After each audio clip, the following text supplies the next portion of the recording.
to ko ciden ka hadisa bo ko annana ko manton be tila yoroma bisaba e bi wolon fulani saba kelen de be kiso kelen ye jonne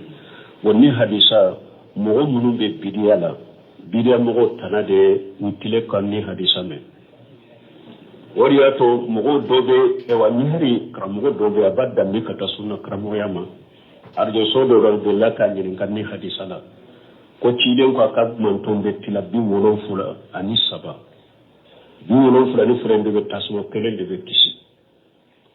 bo ali be hadisa en korodo atese ka korfa tora ka mununa tora ka akunni hadisa ire la fulendo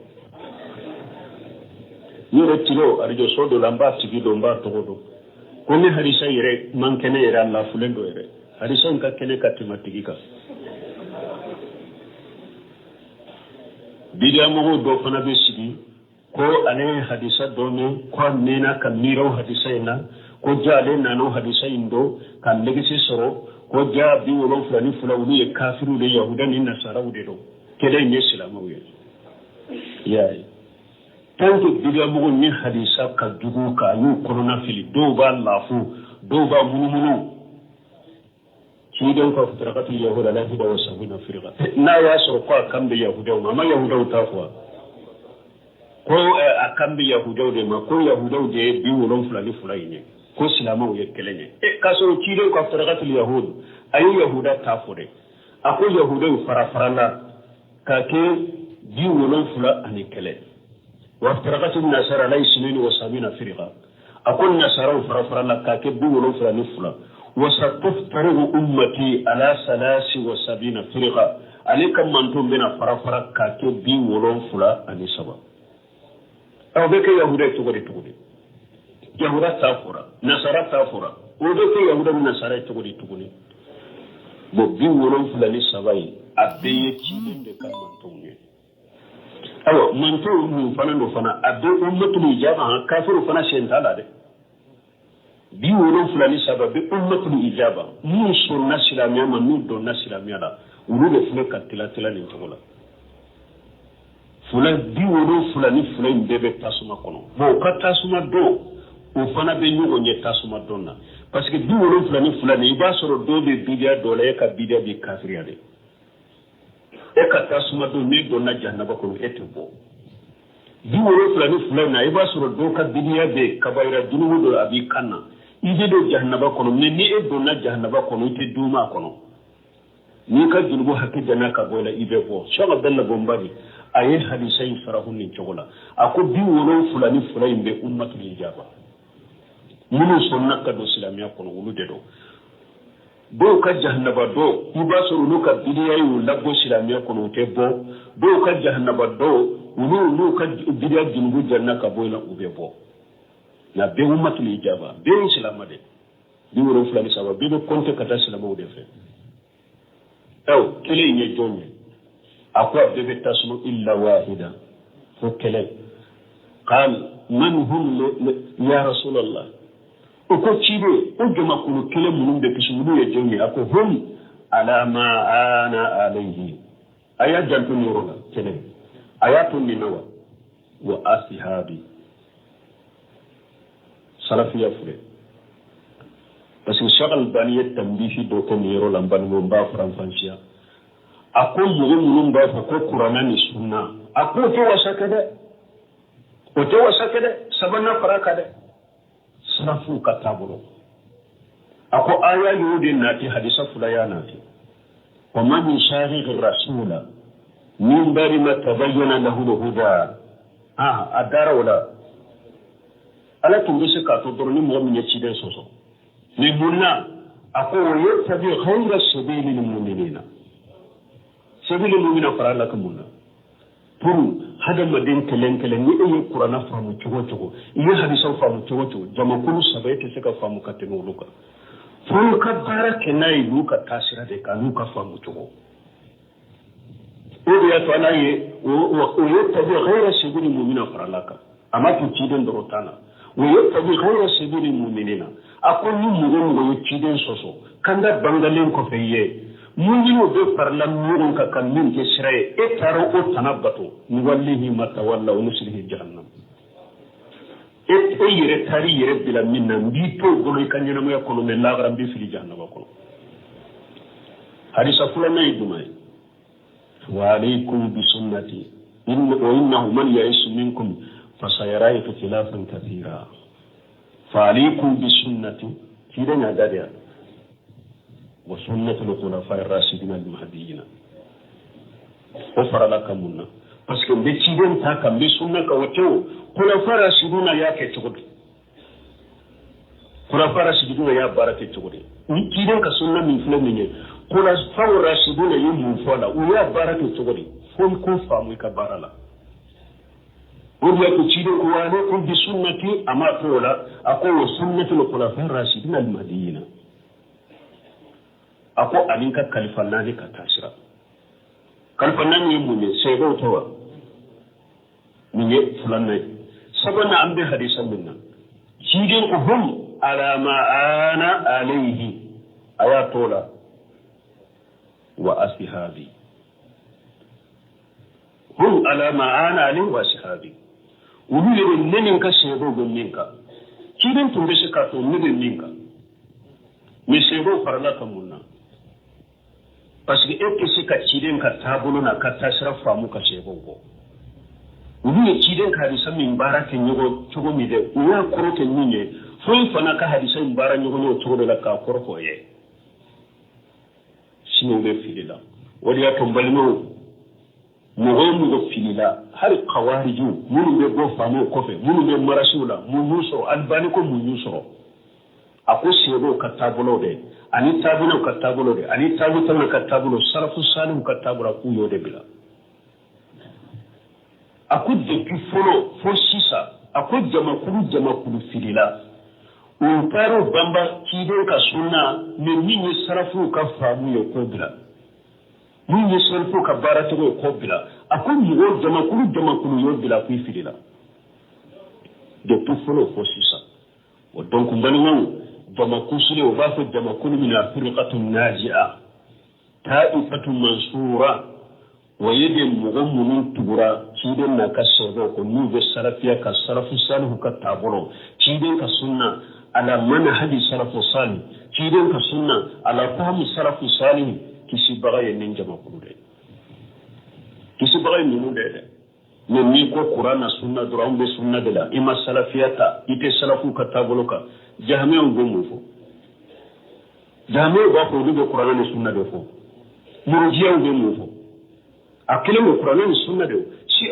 gomu fo qur'ana ni sunna arafida gomu fo qur'ana ni sunna khawarij gomu fo qur'ana ni sunna mo muyin munun be labo sunna kono atama adamu tunasuku bidaimati salisa ni yesalafu nunun tabulo bila nunun de ni jama kulin be bo ni jama kulin nunun be bora sunna kono mu labo salafu salihu ka tabulo de bila to donc akani nin kali jabu ni nye jama kulu kisilin yede mu'minun tubura ciden ka sunna ko ala manhaji salafu salih jama kulu kisilin ko de ni har ni ko ni go sunna de ka salafu ka tabulo ni nye akidawula ani tugula ni nye ko mi akida mu nye famu ka tugu fule akida de do famu ka kiru akida ko de do o ya to ahli sunna wal jamaa ya akida kitabudilana bagbe ya do akida ko akida tahawi abakon bari bahri sharu sunna ayakon usul sunna imam ahmad fama ko ba kono akidatu wasaya li shaykh islam ibn tamiya fama ko ba kono akida kitabu niya tayiba soro fama ko ba kono risala muqaddima bi salafiyya da ko intibai wa salaf salih wa iktifai asarihim ni mauta o baranna chogote hakilla anika watatu al-aimma wata'atu al-aimma salafiyya bi muqaddima da ke kan kuma salafiyya da ka wata'atu al-aimma ako anin nyono ikatu uko kanabo ukofe donc ona ni ne jama kulu tusire ne de ni ko sunna dorontere ala fahmu salafu salih ala manhaji salafu salih jama kulu tusire ne de mais har mi e ko be qur'ana ni sunna de la e be sunna de kono e ka ko na ita salafu kan mana hadu nyinala ite salafu ka famu nyinala ko be yere ka arabu kan do dro ibe hadisa do fendo la ka hadisa do ko fendo ye salafu ma ke minye ete salafu ka tabolo kan jamakulu ni ya ku bora sunna ko ye salafiya inde bila salafu tabolo bila lide yu ke bidiya mo ye ko ni e fana yo salafu kelo ka tabolo mo kan mana haji bila har ni e yere bi yere wore ko be sunna do keno e fana be ka tawo da ke ko nyo de fo dawdabu ko jamana kono alhamdulillah ni jamana in kono dina mana ni dawaye anana kunde ka sunna tunteya jamana in kono sunna tunteya o ko fi alhamdulillah sunna nana sunna falan nale do mun nana ini sunna mun nana alquran wa sunna ambe sunna ka tawhidi sunu kana diro kana ta murgana fe kana ta sono fe kana ta dono fe o tawhidi gorba do famu من نوقف أصول أهل السنة وبعقيدة أهل السنة وكلام فنانتم منايا سنة تنبيه نكافو سنة مرو كاللسرو بين نوندكا وكسنة سجلين بين نمبين نوندكا نلسرو نوندكا وفنا كلام منايا كنو سنة سنبلون بياترو من أصول أهل السنة ودوله تنتيا عقيدة أهل السنة سنة مرو كعقيدة نمبيه nini ko sugu bi bolo ibe sunna mo ka ridaka nini ko sugu to bolo to sunna mo ka ridaka o fana tunteya akhidatu wasiyat tunte kalaya saraw sunul bahar jamanan tuntado akhidatu tahawi akalan tunteya har na tunde mo bolo da Allah sabule mo bolo men ba kuno tado fatawa li samawiya fatawa tadmuriya nungo be kakra akhidaka شرح اعتقاد أهل السنة للالكاي نينا نغنو سنة مغو يركا بيو بمين كانو كأخيدا بمين كنو نيبو منفو نيبو منكيبه سنة كنو نيبو منفو نيبو منكيبه سنة كنو وفانا كلام تنبيا وطنتيا وفانا نالين دي سيسا ودو نقولا كفرا كولا جمانا كنو نابفو كفراكا أهل السنة رجاء جماع على منهج السلف الصالح على عقيدة السلف الصالح على فهم السلف الصالح وفانا كرا كوري هاري سنة مغو دو بلو sunna gurbani tumbea ni uka ahidan uka ewa usulu fana o fana dole tunte jamana kono alhamdulillah fana nale ka kuma se kana jamana kono kamugo la kalala o kera ko kuraye bidiya mugo tamake ko kura bidiya mugo ire bolo amake ko kura salama sempulu bolo de akera ko kuraye mun ngure dambe kata sunna ire de ko kura do nana ka fara sunna ka tuguni atumba kono de tuntado atumba kono de koy ide tuntado ide ka famu tumma shama alhamdulillah ala ya famu na ti jamana kono ambe ala telefona ala ka dense ka sabati subhanakallahumma rabbana bihamdika ashhadu an la ilaha illa anta astaghfiruka wa atubu ilayk to ko ci don ka hadisa bo ko annana ko manton be tila yoroma bisaba e bi wolon fulani saba kelende be kiso kelenge jonni wonni hadisa mo munu be bidiya mo tanade utile kanni hadisa me wariyato mo dobe e wani hari kramo dobe abadda mi kata sunna kramo yama arjo sodo do laka nyin kanni hadisa la ko ciiden ko ka manton be tila bi wolon fula ani saba bi wolon fula ni frende be tasmo kelende be kisi bo ali be hadisa en korodo atese ka korfa tora ka mununa tora ka akunni hadisa ire la fulendo yoro tilo arjo sodo lamba tigido mba togodo konni hadisa ire mankene ire la fulendo ire hadisa en ka kene ka tematigika bidia mo do fana be sigi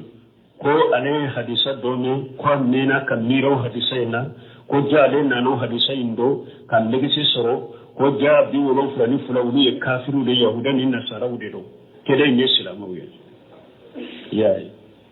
tanto bidia mo ni hadisa ka dugu ka yu corona fili do ba lafu do ba munumunu ci don ko firqatu yahuda la hida wa sabina firqa na ya soro ko kambe yahuda ma yahuda tafwa ko akambe yahuda de ma ko yahuda de bi wolon fulani fulani ko islamu ye kelenye kaso ci don ko firqatu yahud ayu yahuda tafure ako yahuda farafarana ka ke bi wolonfula ani kɛlɛ وافترقت النصارى على 72 فرقة أقول النصارى فرفر لك كبي ولوفر نفلا وستفترق أمتي على 73 فرقة عليك من تنبين فرفر كبي ولوفر نسبة أو بك يهودة تقولي يهودة تافورا نصارى تافورا وبك يهودة من نصارى تقولي بي ولوفر نسبة أبي يتشيدن دكان من تنبين awa manto mu fana no fana abbe ummatul ijaba kafiru fana shentala de bi wolon fulani sababu ummatul ijaba mu sunna silamiya ma nu do na silamiya la ulu de fule katila ni togola fula bi wolon fulani fulani bebe tasuma kono bo ka tasuma do o fana be nyugo nye tasuma donna parce que bi wolon fulani iba soro do be bidia dole ka bidia bi kafiriya de e ka tasuma do